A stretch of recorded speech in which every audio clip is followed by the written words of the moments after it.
Chapter 12.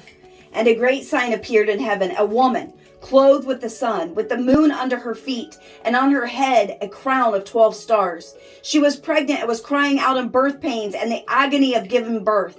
And another sign appeared in heaven. Behold, a great red dragon with 7 heads and 10 horns, and on his head 7 diadems. His tail swept down a third of the stars of heaven and cast them to the earth. And the dragon stood before the woman who was about to give birth, so that when she bore her child, he might devour it.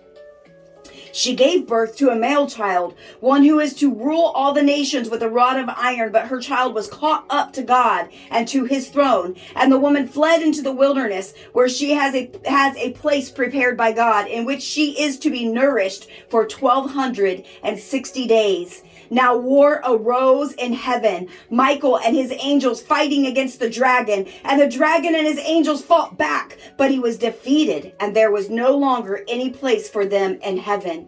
And the great dragon was thrown down, that ancient serpent who is called the devil and Satan, the deceiver of the whole world. He was thrown down to the earth, and his angels were thrown down with him.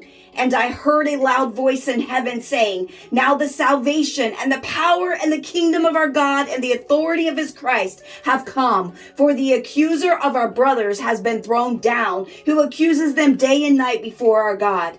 And they have conquered him by the blood of the Lamb and by the word of their testimony. For they love not their lives even unto death. Therefore rejoice, O heavens, and you who dwell in them. But woe to you, O earth and sea, for the devil has come down to you in great wrath, because he knows that his time is short. And when the dragon saw that he had been thrown down to the earth, he pursued the woman who had given birth to the male child.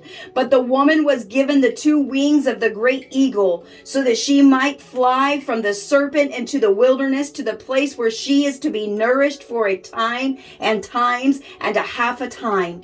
The serpent poured water like a river out of his mouth after the woman to sweep her away with a flood. But the earth came to the help of the woman, and the earth opened its mouth and swallowed the river that the dragon had poured from his mouth.